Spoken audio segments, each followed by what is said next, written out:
手手看你什么呢？看你什么手的？ 가까이 해라. 手我说。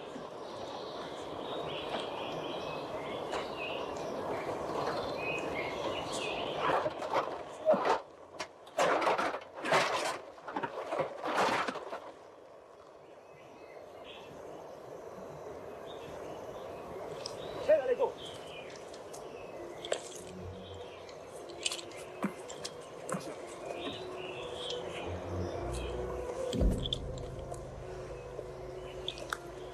저 남편 또 간다 뭐지?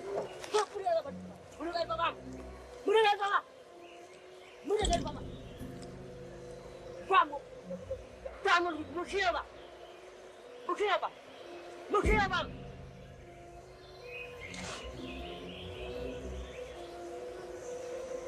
가까이 나. 가까이. 기능 봐라.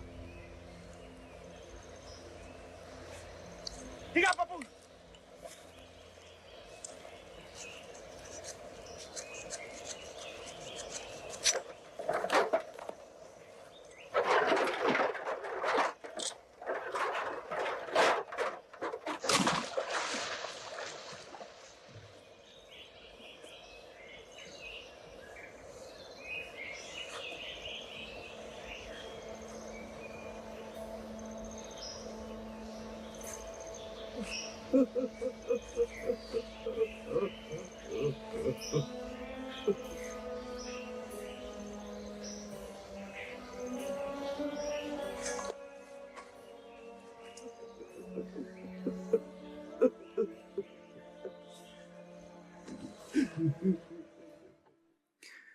참 감동적이지요.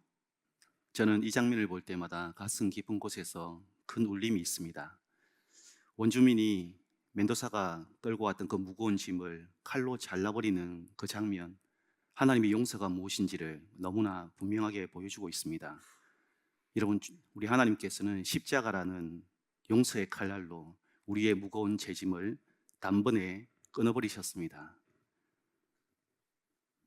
우리가 더 이상 힘겹게 짊어지고 죄짐을 더 이상 책임질 수 없는 그러한 죄를 주님께서 이미 용서하셨다는 사실을 여러분 꼭 기억하시기를 바랍니다.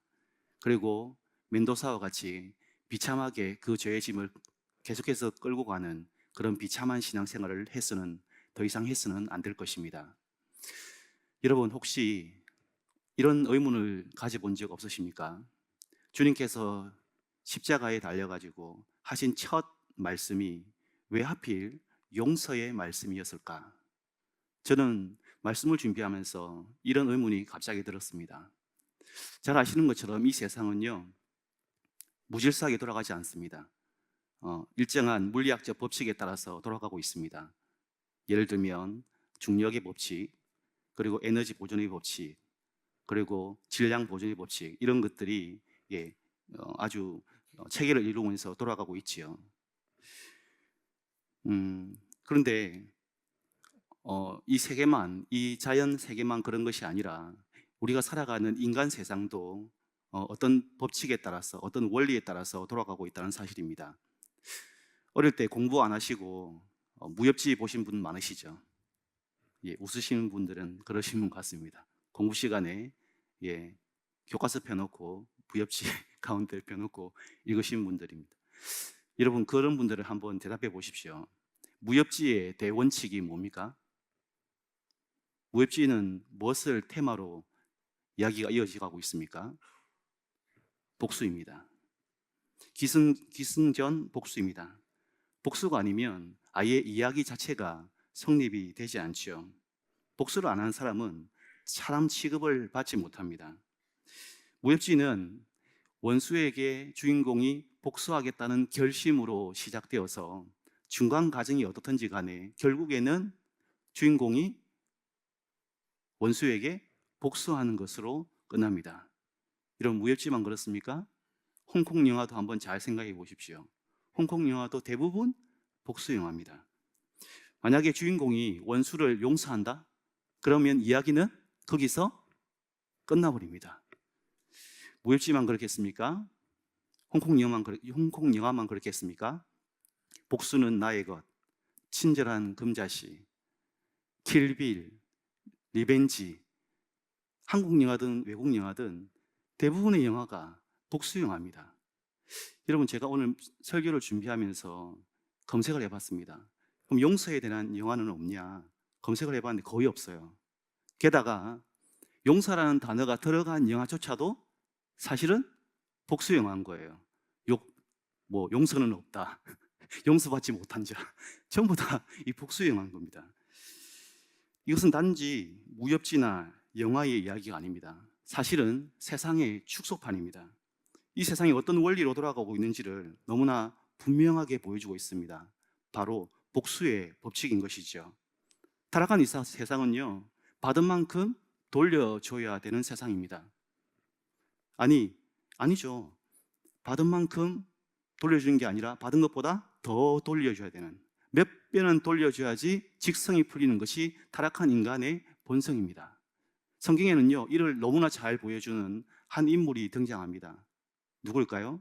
바로 라멕, 가인의 후손 라멕이라는 인물입니다. 창세기 4장 23절에 보면 이렇게 말합니다. 라멕이 아내들에게 이르되 아다와 실라여 내 목소리를 들으라. 라멕의 아내들이여 내 말을 들으라. 나의 상처로 말미암아 내가 사람을 죽였고 나의 상함으로 말미암아 소년을 죽였도다. 여러분 보십시오. 상처를 입었는데 어떻게 했다고요? 내가 죽였다는 겁니다. 몇 배는 돌려줘야지 직성이 풀리는 것이 우리 인간입니다. 여러분, 이 말은요, 개인의 고백이 아닙니다. 이 세상이 돌아가는 그 원리를 대변하는 목소리인 것입니다. 이 지점에서 제가 다시 처음 던졌던 질문으로 돌아가 보겠습니다. 주님께서는 왜 하필 그 주님의 첫 마디가 왜 용서의 말씀이었는가 하는 것입니다. 왜냐하면 타락한 이 세상이 용서가 없는 세상이기 때문입니다. 복수가 꼬리를 무는 세상, 복수로 점철된 세상, 복수가 악순환의 고리를 끊임없이 이어가는 세상, 그런 세상이기 때문입니다. 여러분, 이 세상에 뭐가 제일 필요하겠습니까? 이 세상을 변화시키기 위해서는 뭐가 제일 필요하겠습니까? 용서지요. 이 세상을 구원할 수 있는 유일한 한 가지 방법, 그것은 용서인 것입니다. 십자가에 달린 주님께서는 이 세상의 복수의 악순환의 고리를 끊고 용서의 선순환을 일으키시기 위해서 반전의 시발점이 되신 것입니다. 그 십자가의 위대한 첫 마디가 바로 복수뿐인 이 세상에 용서의 나라, 하나님의 나라가 임하게 한 것이죠. 저와 여러분이 바로 그 수혜자가 아닙니까?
보셨습니까?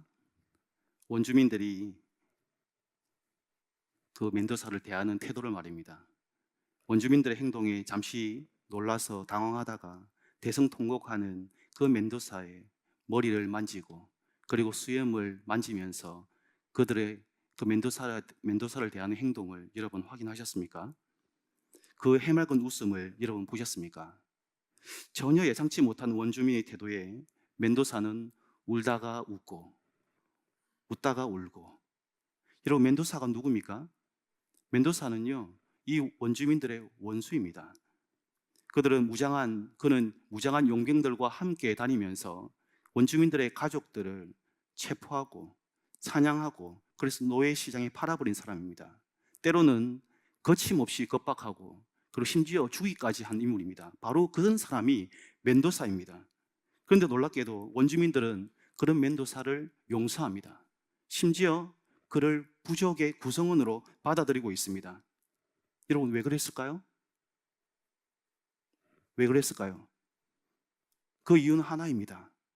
가브리엘 신부가 전한 복음을 받아들였기 때문입니다. 자신도 죄인이라는 사실을, 그리고 멘도사처럼 그리스도의 용서가 필요한 사람임을 자기를 알았고, 그리고 멘도사도 그런 사람이라는 사실을 알았기 때문이지요. 그렇기 때문에 그들은 복수의 굴레에서 벗어날 수 있었고 안갚음의 악순환을 끊어낼 수 있었던 것입니다. 여러분, 남아프리카 공화국 여러 가지로 유명하지만 인종차별로 굉장히 유명한 나라입니다. 지금도 여전히 잔재가 남아있지만 한때 굉장히 인종차별이 극심했던 나라죠. 1948년부터 1994년까지 정권을 잡았던 백인 정권이 자기의 정권을 지키기 위해서 아파르트헤이트라는 아주 잔악무도한 극심한 그러한 인종 분리와 그리고 차별 정책을 시행했습니다. 아프리칸어로 분리라는 이 뜻을 가진 이 차별 정책은요, 소수의 백인들이 자신의 지배를 유지하기 위해서 백인과 흑인과 유색인종인들을 구별해서 그렇게 통제했던 제도였습니다. 거주지와 시설을 그렇게 분리하고요, 그리고 인종 간의 결혼은 철저히 금지했습니다. 그리고 흑인들은 특별히 이동까지도 제한을 했고요, 투표권을 박탈했습니다. 아주 심각한 차별 정책, 그 흑백 간의 갈등이 이어졌던 것이죠. 결국 백인 정권이 물러가고 그 흑백 갈등을 청산하기 위해서 노력했던 27년간이나 감옥에 수감되어 있었던 넬슨 만델라 대통령이 나와서 이제 대통령이 됩니다. 그런데 이 넬슨 만델라는요, 알고 있었습니다. 이 억압받은 부족과 이런 인종들이 다시 주도권을 찾아가는 그 나라에서 어떠한 복수의 악순환이 일어나고 있는지 이 사람은 잘 알고 있었던 것이죠. 그래서 그는요, 그 악순환의 고리를 끊기 위해서 노력했습니다. 그는 진실과 화해위원회라는 것을 만들어 놓고, 공식적인 정부 단체를 만들어 놓고 데스몬드 투투라는 대주교를 거기에 위원장으로 임명합니다. 그 다음 2년 반 동안에 이 진실과 화해의 청문이라는 것을 열어서 공개되는 잔혹한 행위에 국민들이 온 귀를 기울이게 되는데요, 청문회의 규칙은 굉장히 간단했습니다. 뭐냐, 백인 경찰과 군인들이 이제 청문회장을 나와서 고소인 앞에서 자기가 범죄했던 행위를 고백하고 자기가 완전히 이 사실을 잘못했다고 인정합니다. 그러면 그 죄에 대해서는 재판도 받지 않고 그리고 처벌도 받지 않는 것입니다. 반대파가 있었겠습니까? 없었겠습니까? 있었겠죠. 그거는 부당하다. 범죄자들은 처벌받아야 되지. 어떻게 그냥 내버려 두냐. 그러나 이 넬슨 만델라는 남아프리카 공화국에 지금 필요한 것은 정의보다 치유라는 사실을 알고 있었던 것입니다. 그러던 어느 날 반드 브렉이라는 그러한 백인 경찰관이 청문회장에 들어서게 됩니다. 이 사람은 어느 날 흑인 18세 흑인 소녀를 총으로 쏘아 죽이고, 그것만은 부족해서 증거를 인멸하기 위해서 그 흑인 소녀를 바베큐처럼 구워가지고 증거를 인멸합니다. 그걸로 끝이 아니라 그로부터 8년 뒤에 그 소년의 집에 다시 찾아가서 그 소년의 아버지를 묶어서 장작더미에 올려가지고 휘발유에 뿌려서 그 남편을 태워 죽입니다. 아내가 보는 앞에서 말입니다. 청문회 법정에 그 백인 경찰관 때문에 아들과 아버지를 차례로 잃은 노 부인이 찾아왔습니다. 그리고 그에게 판사가 물었습니다. 반드브렉스에게 무엇을 원하십니까? 그때 부인이 이렇게 말했습니다. 남편의 장례를 제대로 치룰 수 있도록 반드브렉시가 그곳에 가가지고 남편의 죄를 다 모아줬으면 좋겠습니다. 그러자 반드브렉은 고개를 푹 숙인 채 알겠다는 듯이 고개를 끄덕끄덕거렸습니다. 한 가지 추가 상황이 이 노 부인에게 있었습니다. 한번 들어보십시오. 반드브렉 씨는 제 가족을 모두 데려갔습니다. 그러나 저에겐 아직도 그에게 줄 수 있는 사랑이 많습니다. 한 달에 2번 나는 그가 우리 집에 와서 하루 종일 시간을 보냈으면 합니다. 제가 엄마 노릇을 할 수 있도록 말이죠. 그리고 나는 반드브렉 씨가 하나님의 용서를 받았다는 것과 나도 그 용서를 했다는 것 사실을 알았으면 합니다. 나는 내가 정말 용서했다는 걸 반드브렉 씨가 알도록 그를 안아주고 싶습니다. 노부인이 그 반드브렉 씨에게 다가가는 순간 그 청문회장 한 귀퉁이에서 어떤 사람이 찬양을 부르기 시작했습니다. 나 같은 죄인 살리신 주 은혜 놀라와 잃었던 생명 찾았고 광명을 얻었네.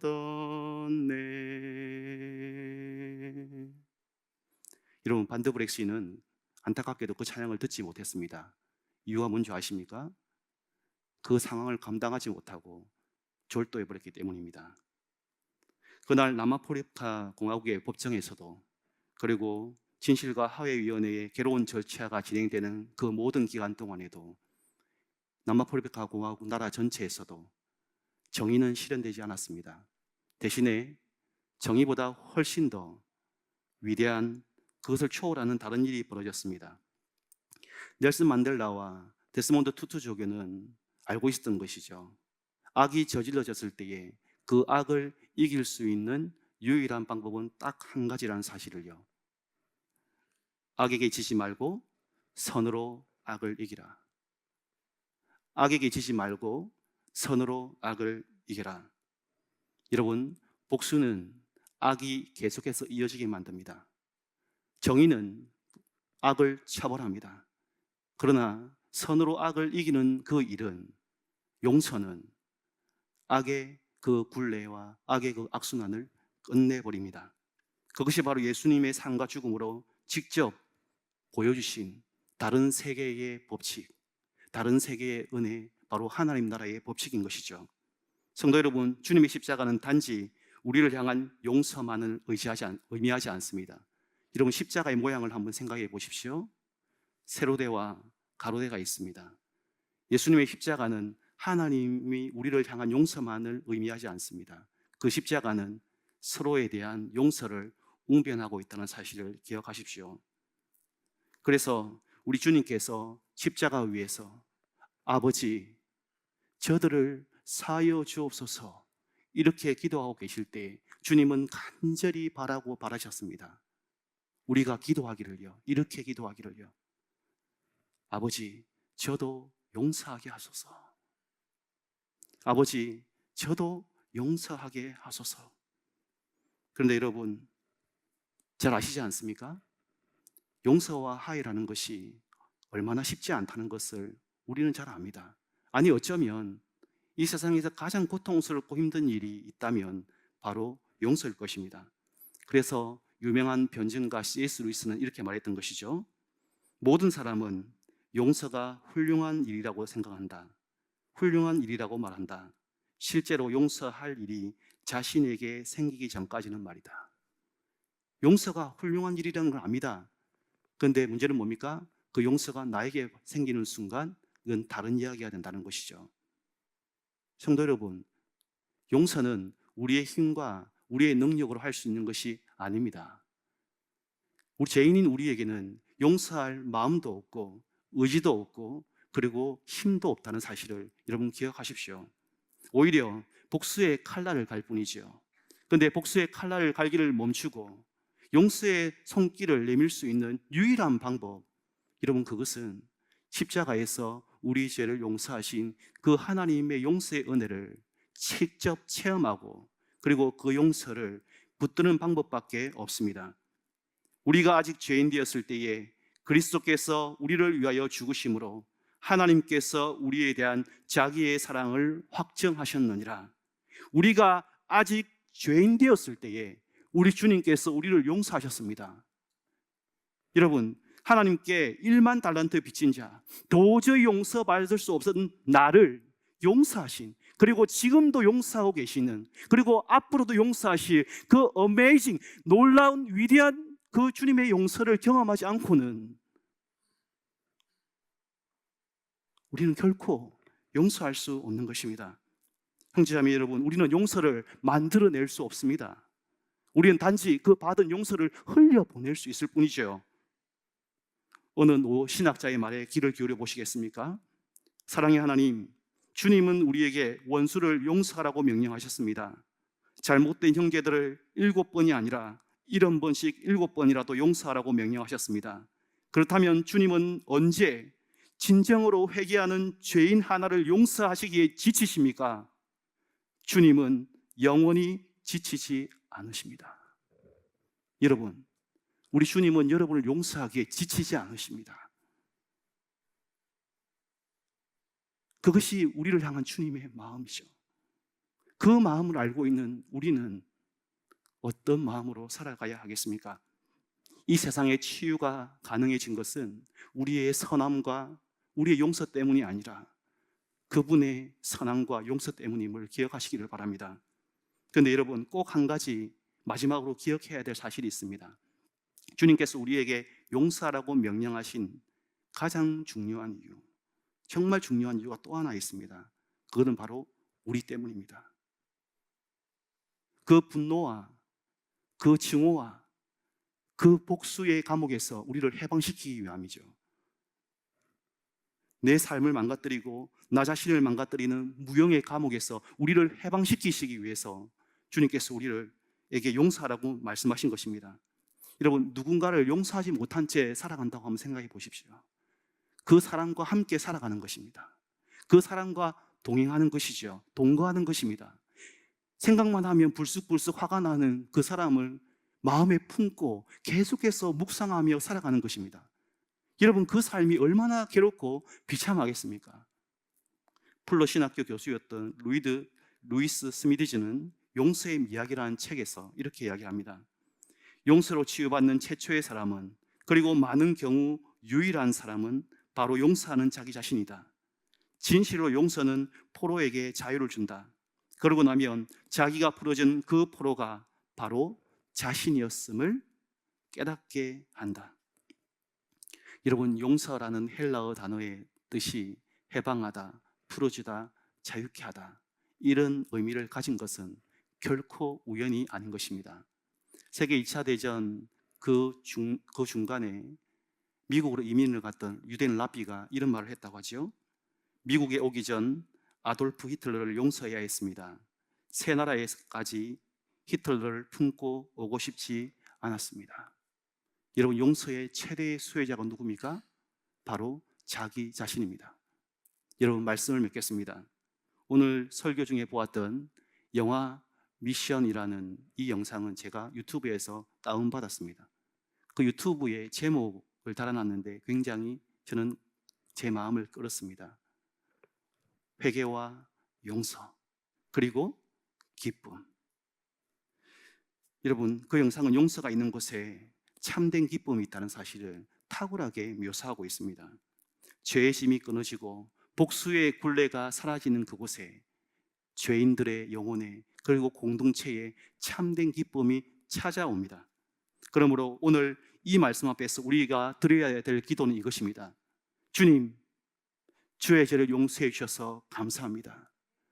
주님, 저도 용서하게 하옵소서.